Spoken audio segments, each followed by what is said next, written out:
Okay, today is Thursday, October 8th, 2020, and it is 4:15 p.m. Um, yeah, this week has been a shit show. Like, um, this week has been the week where I have questioned what else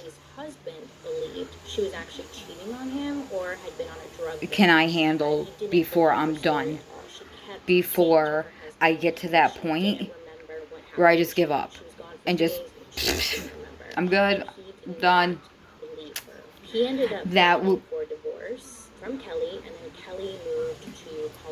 That is where this week is heading, was heading, I don't know. So Monday, my therapist, my lovely therapist, bitch, decided to refer me to another therapist in the practice. We had an issue.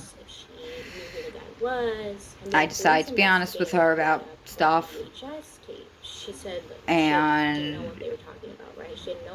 she did the right thing. She talked to her bosses, whatever. But she also went on to tell them other things that she shouldn't have, that weren't their business, that she had told me that weren't my business.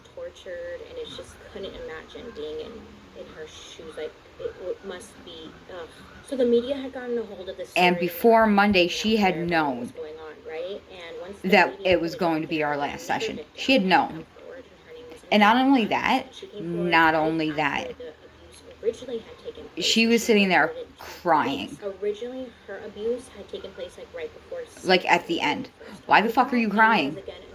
You're still going to get paid eventually by someone else taking my spot. Someone else is going to take my spot. That's fine. They can get your shitty fucking advice. Oof. Oof. Oof. She just did a follow-up, took notice of her claims, and eventually the investigators took her claims seriously. Like, she purposely made me get attached to her. She told me things. We would email. Like, Cindy said she had participated in multiple assaults, and she was willing to give any information on David in order to get a lesser sentence. Right out the gate, she was like, I'll tell you anything you want. Cindy told investigators that David knew he had been tipped off. He had been tipped off to the FBI because the FBI had come by and they questioned him on his slavery claim. He reassured Cindy. I told her things I never told anyone. I was making progress. And she didn't want to see me. She didn't want to see me anymore. She gave up. She gave up on me. She didn't want to treat me. She didn't care. Whatever. I don't know.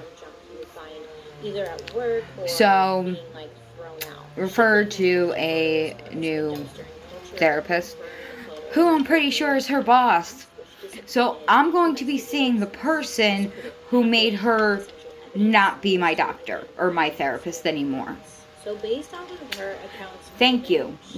Said that he killed over 30 people. She explained that David tried to dump the body into the lake, but it had come back. This is the second time they've screwed me over. The first time was my psychiatrist left and didn't bother to tell me.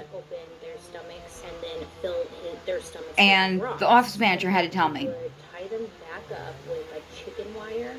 Because I was making my next appointment for a new doctor when I thought I was making my next appointment for my psychiatrist. Didn't get to say goodbye. Would then go search the lake, right? Like, okay, she's saying that there's some bodies in the lake. Let's go check. No. So investigators said that like the water was too deep. Like, I don't know why I wasn't good enough for her. Want to help? So Cindy was being charged You know, with like, conspiracy to commit kidnapping, accessory to kidnapping, accessory to criminal penetration. She was sentenced to 36 years in prison. why didn't she want to help me? Served half of her sentence, which was 19 years, and then she was up for release back in like 2017, I think it was. But I could not find, where is she now? I could not find anything after that. I don't know if she got out. I don't know if she's still in there. And it wasn't like this when I started going there. Okay. Now all of a sudden it's turned into friggin' McDonald's.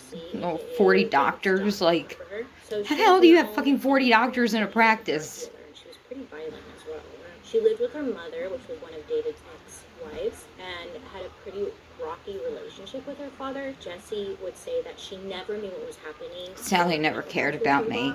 She just assumed that they were being raped, but Sally didn't never participate in the killing or the rape. Later on, said that she was the one that called the FBI. It was money for her. Anonymous tip saying that her father David was capturing women. I was an insurance form and an hour to waste. David would be later on like questioned about this anonymous tip that she had given, but nothing came from it. Remember Kelly? So now I have to start with a new person all over again on Saturday. That's what led to and arrest, which was April 26, 1999. Jesse. I'm not going to trust them. How the fuck am I supposed to trust them? Sexual penetration, criminal sexual contact, and conspiracy. She was released. The first thing I'm going to ask him is, okay, how long before you give up on me? She was put on probation for 1 year. Jesse didn't really That's legit going to be my first question. Like, I don't even care. But she's out now. And if she's watching this, sorry girl, like, don't come after me. I didn't do anything. I'm just reporting the story. Okay, so I noticed like this is a lot of people and names, and there's a lot going on. I believe that there were a lot more people. She told me so much shit, and she let me get close to her. And she let me feel like I was going to be safe with her, and she lied. That there were many, many people helping him out, and it's hard to find info on it, and I don't want to put out like some wild accusations, but... And she just kept lying and lying and lying and lying, and week after week. There are tons of theories, people in the community being involved, police officers. I got closer and closer and closer. A lot of people knew. Anyway, so back to David. So what the hell happened to David then? Well, first of all, since day one of his arrest, he denied. David stated that they were all prostitutes, okay? He was consensual. There was absolutely no raping and killing happening, and they had no proof that there was raping and killing happening because it was all consensual. And then she leaves. Absolutely no remorse. And He stated that he was the victim. That these people are making crazy accusations, and how dare they make these accusations? How is someone not good enough for them? Although the FBI suspected at least 40 more unknown victims based off of David's journal, which documented the date of the alleged abductions. He also tracked in this journal every... So I tell her things, and everything comes back up, despite not having any bodies, and she doesn't have to deal with it. The trial, the FBI felt they had a very strong case. Also, the ability of David... No one has to deal with anything, I guess. Such devices on people is proof of both premeditation and lack of insanity. So then, in 2001, the courts decided to put him through 3 separate trials. And she's a horrible person, and she's a horrible therapist. And I hate her, but I don't hate her. And I hate myself for not being able to hate her. Because I should. Prison sentence in exchange for his daughter Jessie to receive a reduced sentence. But I don't. I just miss her. So it was quite reduced. Even though he was only tried for 3 murders, investigators believe that he was raped, tortured, Look, and killed over... You're supposed to be able to trust people. They've never been able to locate any of their remains. Most of the evidence of the high body count comes from the diary David had kept. I'll never trust another therapist. Why should I? After his arrest, David agreed to show authorities where he had buried his victims on May 28, 2002. Conveniently, David Parker Ray, the killer, suffered a massive heart attack and he died at the age of 62. Yeah. If it were not for Cynthia escaping and uncovering what was going on, who knows how long it would have been until anybody would have discovered what he was doing. So some who have followed the case for a long ass time. I'll never forgive her Unknown victims. David. for walking away from me. Under the New Mexico sands, a reservoir of water. For giving up on me. A lot of land out there, a lot of dirt, a lot of nothing, so people could really be anywhere. Also, they could just be in the damn. And the reasons why she gave me, the reason she gave me was because of the similar people we know. But a person I referred her to knows the same fucking people, but she's seeing her. We will never know for sure. Tell me how that makes any sense. Any sense.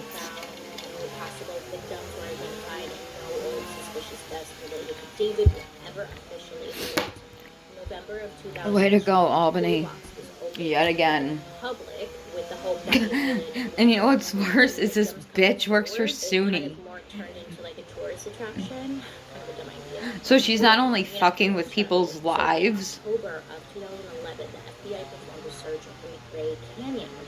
but she's molding the future lives of the fine young people who go to that shit school. That's the story of the toy box killer. It's a weird one because yeah, I don't like SUNY. I live like 5 minutes from there if you drive. 15 minutes if you walk. Depending on my mood. But there was no bodies found, so they don't like I walk anywhere anymore. We don't really know. It's super gross. He was a very, very sick man. I apologize. I know this one was a little heavy. I mean, they all kind of are. Anyways, let me know your theories or thoughts down below. Oh my gosh, you guys, really good. When I was watching documentaries and stuff about this guy, the comment sections were terrifying. There were so many people who were saying David Ray Parker is my How the hell do you go from stop idolizing disgusting human beings? Thank you for coming to my TED Talk. Anyways, yeah, it made me very worried and disgusted and thinking how many people are out there thinking about doing this or doing this. Anyways, I hope that you guys have a very good day today. Please make good choices. Oh, that's another great thing. She has a master's in history, and I said, oh, that's cool. Why did you get social worker? And she was like, I got my master's in social work because I needed to make money. They're doing construction outside, nothing I could do. Yeah. I hope you're having a wonderful day today. Great. My name is Bailey Sarian, and today is Monday. Right there. I should have been like, fuck you. Monday. If you are new here, hi. Every Monday I sit down and I talk about a true crime story that's been heavy on my noggin. She left me, and I do my makeup where I just get ready for my day. She is a horrid person. If you are interested in true crime and you like makeup, I would highly suggest you hit that subscribe button. I'm here for you every Monday, and I upload on Saturdays as well. Before we jump How does a person like that? Today's video is sponsored by June's Journey. What is June's Journey, you ask? Well, it's a free mobile game where you have to find objects hidden to help people, stunning, colorful, and hired by a state university to help people. Thrilling murder mystery story set in the 1920s. I like whatever, she's a fucking bitch. It's slightly challenging, it's not too easy, okay, but it's not too hard. Well, it's kind of hard. I've personally been into baths lately, taking bubble baths. Yeah, I know, it sounds weird when I say that out loud, but we have a janky bathtub here, but I'll make it work, And while I'm taking my bubble bath, never trust that a therapist cares about you. And it's just such a visually beautiful game. It's very pretty. It's also really because just want to find all the objects, and they don't. You can just sit back, relax, okay, and you can escape a little bit. Or if they do, they'll eventually leave. Again, June's Journey is free and great for anybody. It's fine too. Or if you're just looking for a new game to play. Down in the description box, I'll put a link where you can download and play June's Journey for free. And if anyone is watching this, let me know if I'm wrong, right or wrong. Top friend request on Facebook, or top friend suggestion. What does that mean? Because she was on my top friend suggestions list. The top. Yes, I do. Warning, the following All right. presentation is intended for mature audiences. And with It that, contains graphic I'm descriptions. going It to contains do graphic something with my descriptions life. of I don't breast know what. size, adult dialogue, and strong language. Love you Viewer guys. discretion Bye. is